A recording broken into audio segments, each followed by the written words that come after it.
What's up, guys? Pete Kopech here, and today I am fortunate to have a great client of mine. Chris is here, and Chris is going to talk to us a little bit about his experience of selling his home FSBO. FSBO stands for sale by owner, and that's actually where Chris and I got to meet. So, Chris, what's up, man? How you doing? Doing great, doing great. Glad that the moving process is done. Everything went smoothly. Glad to have sold our house for more than we wanted for it. So we're thrilled and we're excited for the next chapter for sure. That's awesome. Yeah. So we're super grateful, like I said, to be able to assist in that process. So, let's just jump right into it, man. So, Chris, tell me a little bit about, what was the reason for selling? Sure. So we were thinking of relocating. Originally, we purchased the property because of work proximity, and since then, I've since started my own business. My wife's job has changed, so living and owning a home in North Jersey was probably not didn't make the most fiscal sense considering our new jobs and stuff like that. So we were thinking about a relocation, warmer weather, etc. And we wouldn't have sold if the market wasn't if there wasn't such low inventory in the market, and that we knew we could sell the house for a lot more than we purchased it for not that long ago. So it just made perfect sense to sell at the time that we decided to.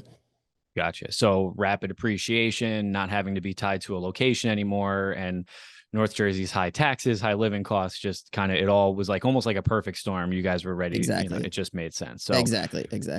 all right, cool. And you want to tell us a little bit about what you do?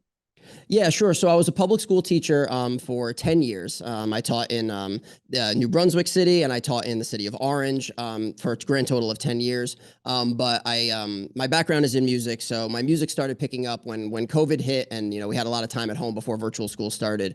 I was able to, kind of get back into my music a little bit, which I've always wanted to do. And it kind of took off, and there was some business opportunities that, were, more successful, more lucrative than I thought that they were going to be, and it grew, during COVID, during remote learning, and then I was able to leave my job. So again, we bought our home in Bloomfield, for proximity to the city of Orange because it was a close commute.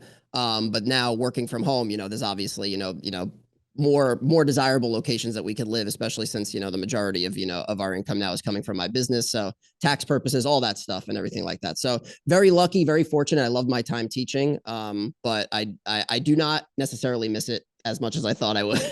I'm sure there's some teachers out there hearing you say that, and they could understand why. I know it's super challenging, not always. I don't want to say thankless job because I know it can be rewarding on like a lot of different levels, but I know it's super tough for teachers right now. So definitely, I think a little bit. I can't blame you on that. And plus, you get to chase your passion, and what you're doing with your music is awesome. I'm a huge Exactly. fan. So Thank you. super Thank you. cool.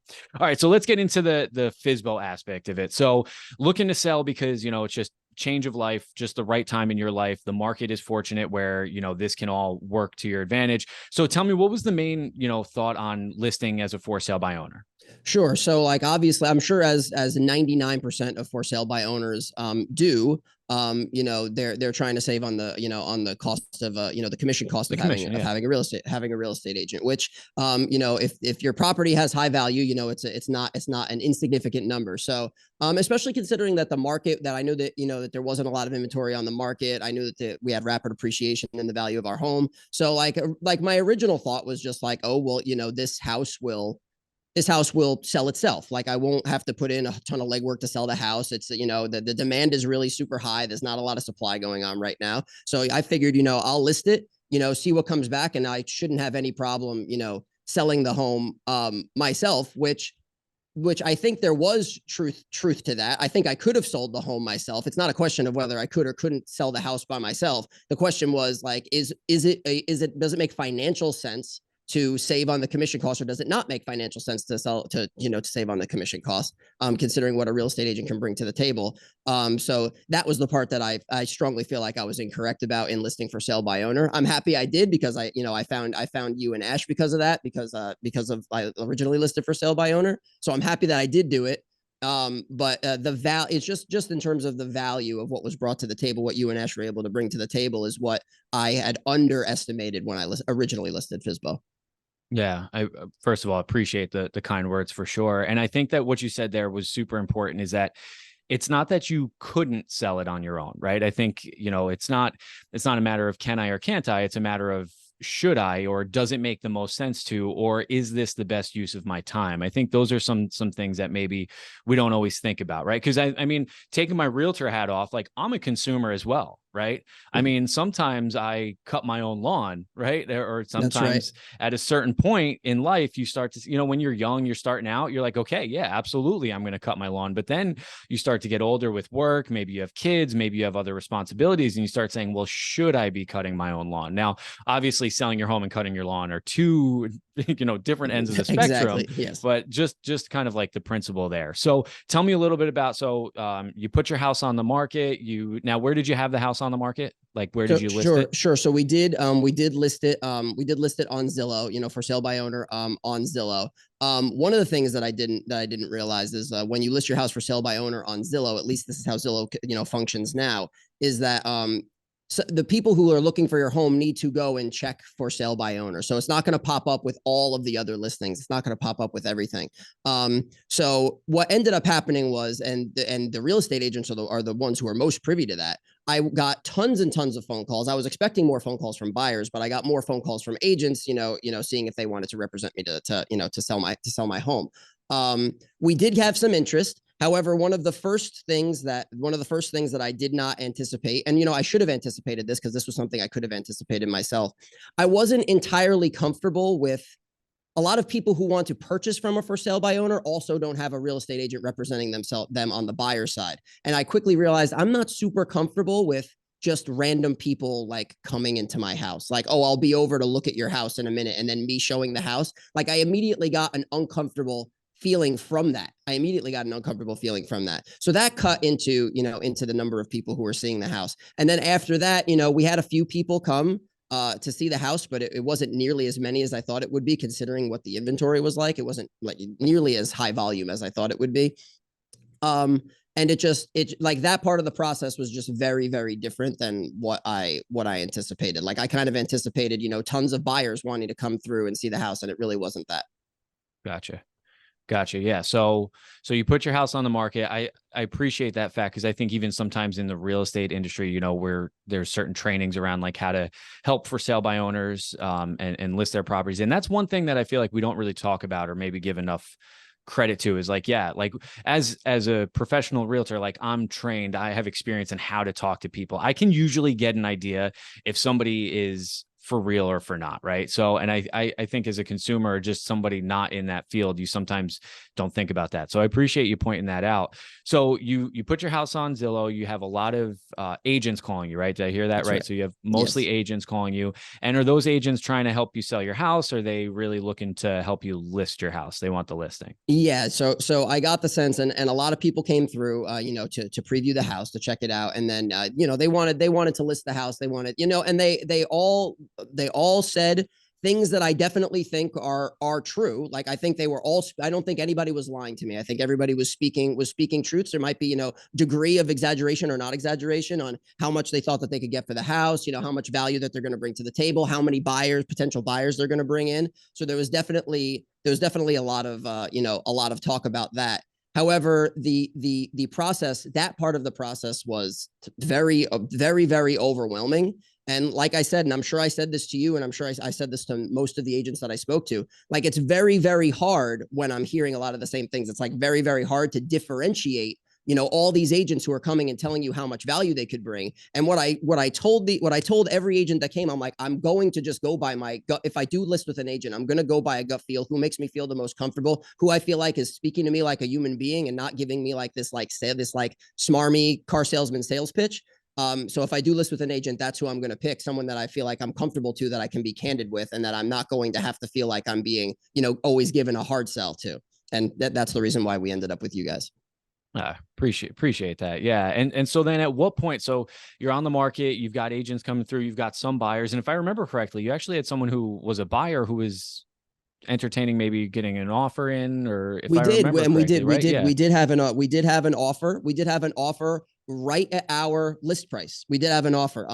It wasn't like a strongish offer. It was, a 10% down offer. The agent who brought them, wasn't trying to get was one of the few who wasn't trying to get the listing. They were just representing their buyer. So I would have had to pay that end of the commission. So I knew I was factoring that in. It came right in at listing. It didn't seem like a strong offer to me. I just got a sense that it wasn't like the strongest, most reliable potential offer, even though it was right at our list price. But when we listed the house, we felt like we were listing it a little bit on the low side. Like we felt like we were listing it a little bit low. And this was like what I could get for sale by owner. It was on the market for a week. We hadn't shown it to that many people. And we did have one offer at listing. So right there is exactly what you said and exactly what I thought. I could have sold it by myself. I could have accepted that offer, and that offer maybe was likely to go through. And I could have sold it by myself. But as I'm sitting here right now doing the testimonial with you, obviously I'm pleased that I didn't take that offer. Right. So tell me, at what point did you really decide, okay, it's time to start talking to agents? It's kind of maybe time to start really thinking about not selling it on my own. I mean, you had an offer, so that had to be somewhat enticing, but what was really going through your head? What kind of made you decide, you know what, I do want to list with an agent, or I do want to explore at least listing with an agent? Right. So a couple of thoughts went through my head.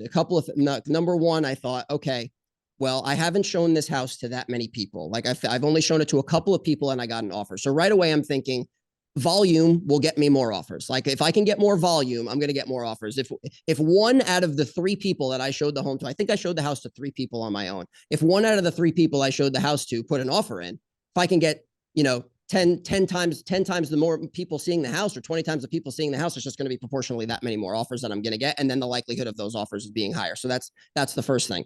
And then the second thing is that I've quickly realized that I did not want to spend my day, especially as an entrepreneur, as someone who makes their living with their own personal time. My wife was working full time at the point at the time we were selling. And I'm like, I don't want to be answering phone calls and showing my house all day and not working. That's one of the big things that you don't think about when you're listing for sale by owner. You're like, oh, I can do it myself on my downtime. Well, if you're doing it on your downtime, now you're only showing the house when you're not working. So your times are limited. So now you even have less volume. So you have small volume to begin with. Now you're going to have even less volume because you can only show it when you can show it because you're working or you have other things to do. And it made perfect sense given the fact that I was confident, and comfortable, with you representing me. Yeah.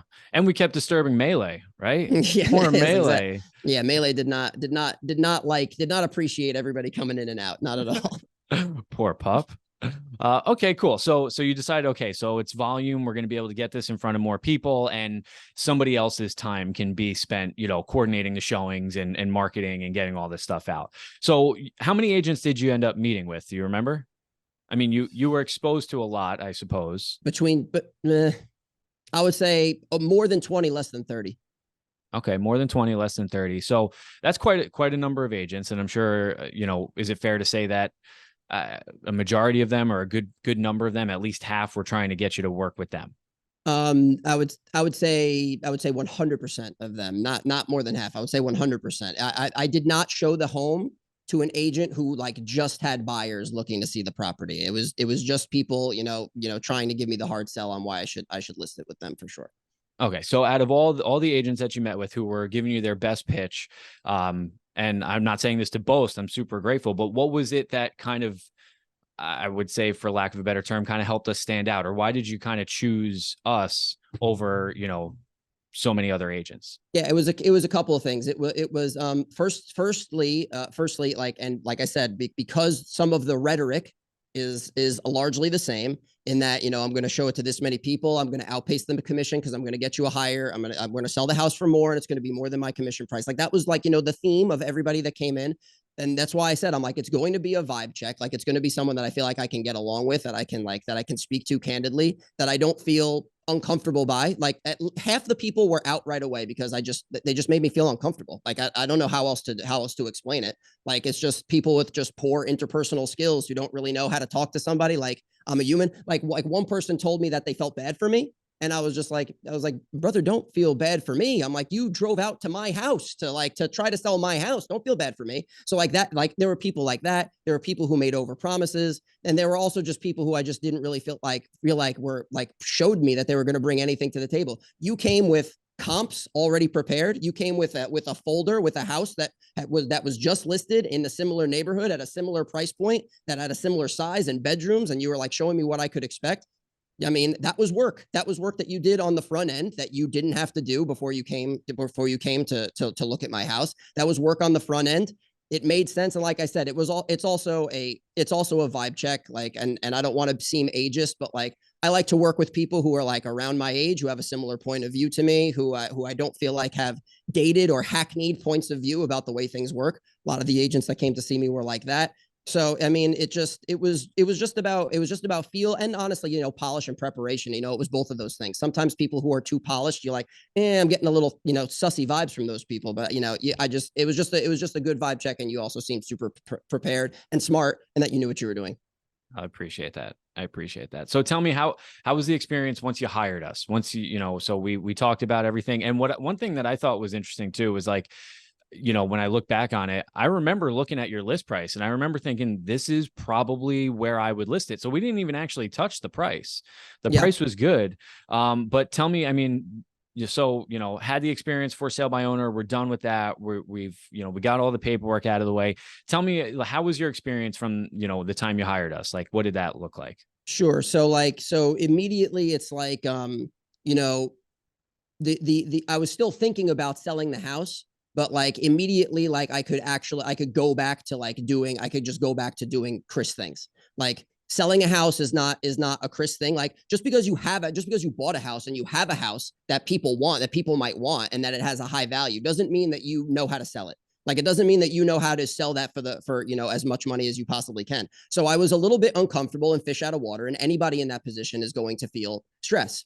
And when and I'm telling you this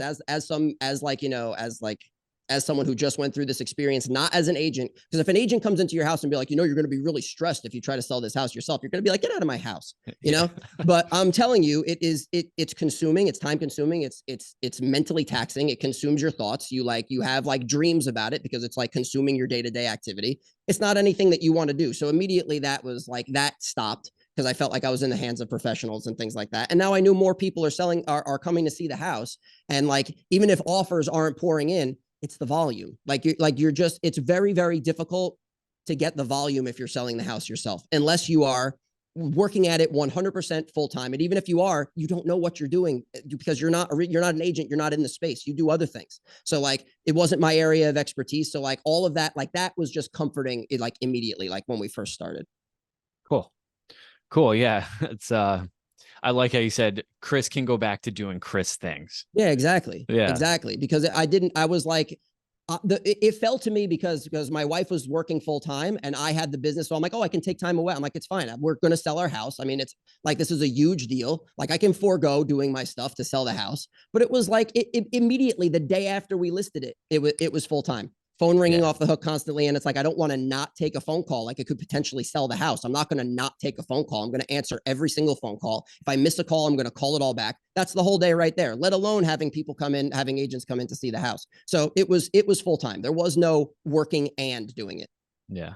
And I got to say, I mean, one of the things I think maybe I struggle with is, you said, sleeping, dreaming about it at night and like having it on your thoughts. Like, that happens to me too. So Of just so course it you know, does. Of sometimes course it does. that can actually transfer over to us too. But we're happy to take that on. So it's just funny you say that because it is true. It is a thing. It is something that kind of just sticks in your head, even even for us as as after you hire us. Yeah, Sometimes. for So, me, whatever I've spent the majority of my time like doing, that's going to translate into my psyche and into my and unhealthily a little mental health moment. It's going to translate into your self-worth also, which is bad, which nobody should do. You should never like start deriving your sense of worth as a person based on how you're succeeding in this task or thing that you want to do. And it wasn't going as well as I wanted it to go. And I started to feel like crap because of that. I'm just like, why can't we get more people in here? Why can't we sell this? It was not good for my mental health because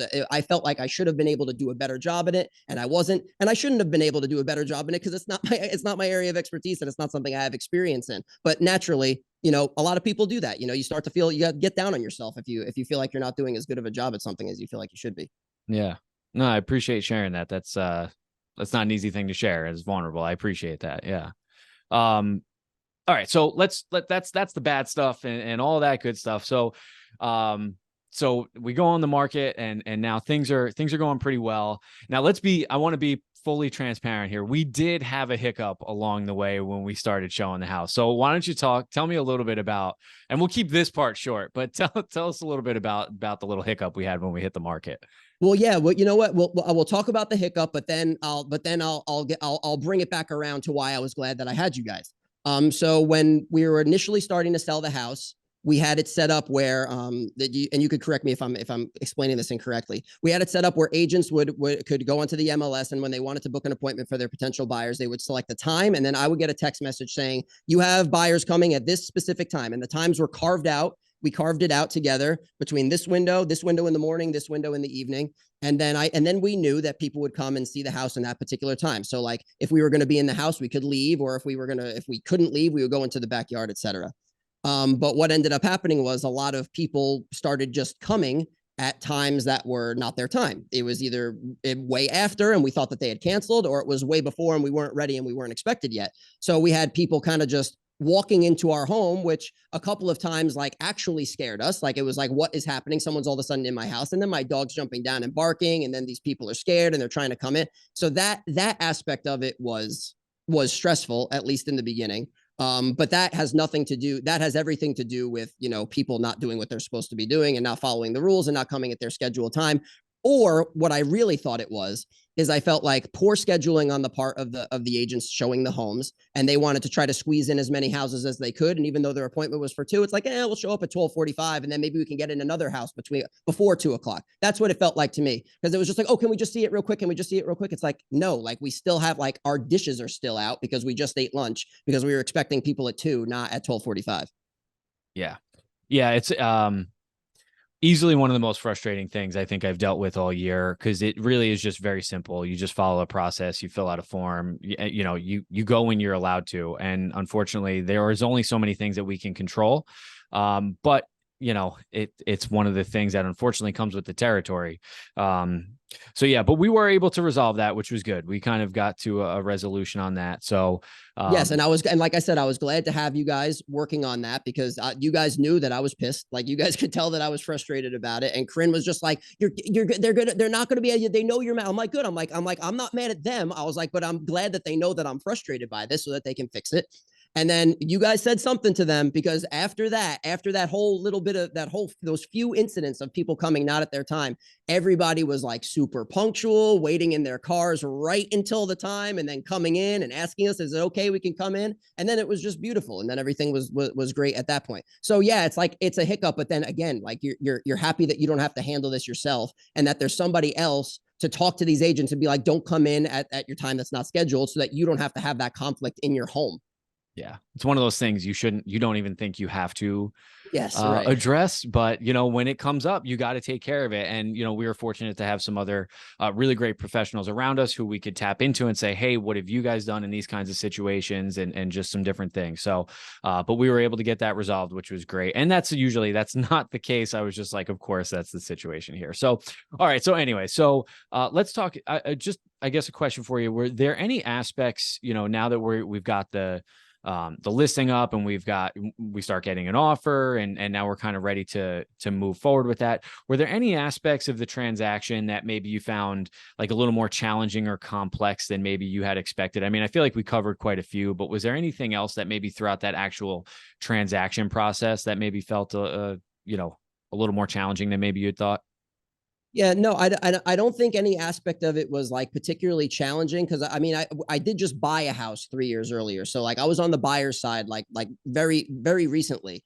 However, the one part of the process that is always like difficult to me, and I know that this can't be possible, but there were a few instances where it's like the telephone of communication from like you to the agent to your lawyer to their agent to the buyer, and then have it work its way back like that. Like the waiting sometimes for that is like we had to, like a week would go by where it's like you're kind of unsure like what is happening, like is this accepted, like is this good, like what's happening and stuff like that. And it's kind of like everything's in flux, everything's in limbo a little bit. And a few times I thought to myself, it's like, man, I'm like, if I could just like call this dude who's buying my house and just be like, hey, how's this? Is this okay? Yeah, this is okay. And then it would just be over. But I know Right. like the chain of command in that way, I know is to protect everybody. But that's like the part of it that that is like, the waiting game is the challenging part. But it's also to be expected. It's not unanticipated at all. Yeah. Yeah, we hear that a lot. Like, if I could just speak with them, and then, we're kind of here like, yeah, but there's reasons that, Yeah. because Yeah, we're exactly. also, Yeah, it is for protection. Yeah, sure. yeah. What about when it can't comes to like negotiations or any contract issues or anything like that? Anything that was maybe a little more challenging or a little more complex than maybe you'd expected? No, honestly, all of that, honestly, like I'm always expecting things to be more complicated and more arduous and more time consuming. I'm always expecting that. So like when I'm thinking about like, the sale of this, of a house, which is like, one of the biggest transactions that at least lay people can do. Like I'm expecting there to be like more red tape, more craziness, like more waiting, like more, you got to wait for this to go through. You got to wait for this to process. You got to wait to get approval on this. I was surprised in the other way. I'm just like, oh, so that's it. Like lawyers are handling it. This thing comes through. Everything looks good. I signed it. That's another thing. Like Matt was amazing. Like he was great. Like everything was handled swiftly and promptly. Always took our call. Never did not take our call. Like at any time he was like available to talk, or he made himself available to talk even if he wasn't. So that's incredibly comforting, as well as he was, the lawyer that you guys recommended. So that's another W for y'all. Yeah, that worked out great too. I definitely felt very taken care of throughout the whole process. Good. That's awesome. Yeah. Shout out to Matt Dank. He's one of our favorites. We've got a lot of good people that we recommend, and Matt is definitely one who is always there for your call, and big Lord of the Rings fan too. So a little shout out to Yeah. that. All right, cool. So based on your experience, right? Is there any maybe feedback or advice you would give to a homeowner who's maybe thinking of going for sale by owner, or kind of contemplating, should I go FSBO? Should I hire an agent? Based on your experience. Yeah, yeah. And what I wanted to do, Pete, is I like, because I have like a narrative in my head about how things went down, because I know like you representing me, you're not going to tell me every last little thing that you do and every last contact or phone call or question that you ask. I know obviously you wouldn't bother me with that. But in my head, I had a narrative of how things went down. And if this is at all true, I want you to tell me that it's true, because this is the reason why you list with an agent, you list with a trusted agent like Pete. I feel like that the person who ended up buying our house was present at our the very first open house that you did. Is that correct? That's correct. Yeah. Okay, so that is correct. Then we had a week or maybe like a week and a half. We had another offer come in. It was a decent offer. It wasn't a great offer, but we also had a competing house that was for sale at the time as well. We had like a strong competition house that was on sale as well. Correct. Correct. Yep. Over on Now, Gillespie. now in my narrative, I feel like the people who bought our home were bidding on that house. Like that's just my narrative. And then I feel like that you, having cultivated the relationship with that buyer a week prior, had a sense that they were motivated buyers and that they wanted to buy and they wanted to close quick. And I feel like that you ended up reaching out to those people, or continuing to cultivate the relationship with those people, because that's the sense that you got in your expert opinion. And you knew that those were good potential buyers if they didn't get a different house that they wanted, or if it was the competing house, or a different house. And that you continued to cultivate that relationship that ended up being the offer that we got, that was overwhelmingly exceeded our expectations. Am I at all correct in that? Well, what I would say is, when you have a situation like that, and we put the house on the market, and then here comes this other house that I think the price was a little bit lower than what we had. And, you could make the argument better, worse. It was right in the same line of home. we So we we felt like that knew, was a better we felt like that was a better property, like just a little bit newer, more updated, and they had a lower list price. So that's how Corinne and I felt. yeah, it had a little more pizzazz to it. It was definitely something that was going to attract some more attention, and in some ways could have potentially deterred some attention away from us. But we were able to establish a relationship. We toured the house ahead of time, so we kind of knew what people were looking for. Now, when people visit the open house, we're very, we hold, we believe in operating at the highest ethical standard, right? So if somebody comes in and they're working with an agent, there's certain limitations that we will not violate. We will not overstep and try to pull somebody away from another agent, because we just Mhm. Of don't believe that that's the right thing to do. course. That being said, people do sign in, and, we get their information because it's important. We need to know everybody who's coming through, your home.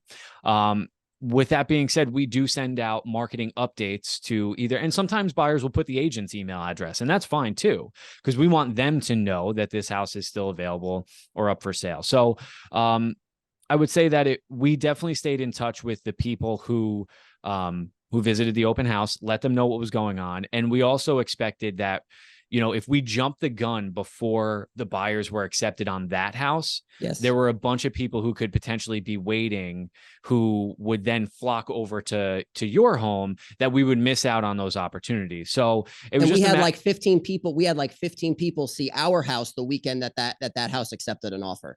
Right. Exactly. So, so it's just a matter of reading the market, understanding, again, not missing out on opportunities. And sometimes, you're anxious to make a move, right? Just not you specifically, just, sellers in general. And it is hard sometimes because, there's an expression that's out a lot, one bird in the hand is better than two in the bush. Right. Yep. But again, circumstances, it's fluid. You kind of have to be able to adjust, and there's no one hard, fast rule that always rings true throughout a real estate transaction. So being able to, I was proud of that. I felt like it was good that we were able to kind of take that into consideration. And I think because we waited until that house went under contract or had an offer accepted, it allowed us to sell your home for the most money possible, as opposed to maybe just jumping the gun on something. So, and that's it right there, Pete. And the way that it went down was that's the reason why you list with an agent that you trust instead of selling for sale by owner. Because I wasn't doing any of that. I'm not touring other homes. I'm not recontacting people who I know saw other homes. I'm not calling trying to get updates, keeping in contact with everybody, because the landscape of the area and what's going for what and when things are going to close and if things are going to fall through like that, all of that stuff. You just don't know that. The burden of knowledge, you don't have the burden of knowledge. And if you don't have the burden of knowledge, you're not going to be able to take advantage of any of those opportunities. So that was the narrative I had in my head of how it went down. And like Corinne and my wife and I, we were just like, oh, I'm like, they did that. I'm like, that is 100%. That's the value. That's the value right there. And every agent's going to say that it outpaces the commission. It vastly outpaced the commission. Yeah. That effort.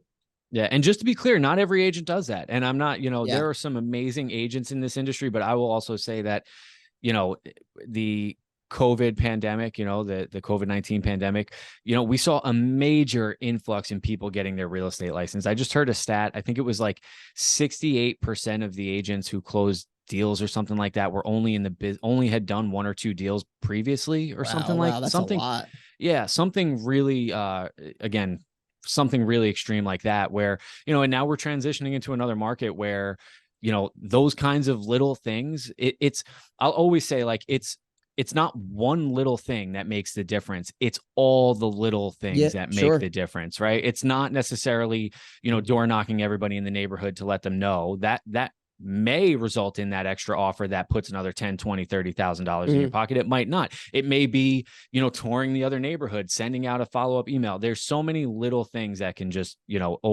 they compound into a of course, big result. They're all tickets that you throw in. They're all like big, like you said, they're like each one of them could result in an extra 30 grand, but like, you throw it into a huge pot, it's probably not coming out. You have to throw a lot of tickets in there. You have to throw a lot, and you never know what's going to end up paying off. But like I said, the way that the deal ended up going down, especially since we had a deal, on the table already. And another thing that I appreciate, and this was a perception that I had that was completely wrong. I'm like, if we list with an agent, I'm like, they are going to try to convince me to take the first like reasonable offer that comes to the table, because they want to make their money and move on to the next thing, because they have other clients like that. Like, time is money. They don't want to spend years, with one client trying to get them the most money when they could just make a little bit less and then move on to the next. And even when the big offer came in, even when the offer came in that we accepted, you did not indicate to me when you called me on the phone and told me what that offer was. You didn't be like, are you super excited? You better sit down. This offer is really great. you were just like, okay, here's the offer. Like, let me know what you think. Like, you stayed so objective through the whole thing, even though I know that you knew that I was going to be super excited about that offer. You didn't indicate that at all when you told me what that offer was. So right up until the point when you knew that, Corinne and I were going to accept that offer, you weren't even trying to nudge us in that direction even then. And these are all things that I know that you did on purpose. I know that you did them because you think that they're the right thing to do. And I want you to know that I know that they are noticed and appreciated. Well, I appreciate that. It really means a lot. And yeah, well, I think I can't thank you enough for this. And You that's like, bet. just seriously, I mean, sometimes, like in anything, it can get challenging, but having great clients like you and Corinne, it's so amazing. It's like sometimes, it's like you see somebody and you're like, again, you could sell it on your own, and I'm happy for you to see you try it. I'm happy to support anybody who does decide to do that. But you also wonder, like, are they maybe leaving something on the table? Are they maybe disrupting their family and their life in certain ways? But situations like this happen. We get to meet you guys and have a great experience throughout it, and really deliver. So that's always it's how we love to see it go from beginning to end. So any final thoughts or any insights? I mean, we've covered a lot that you would maybe share for anybody, again, from going as a for sale by owner to going on the market. Yeah, for sure. It's two things. Like, and I would suggest everybody do it the way I did it.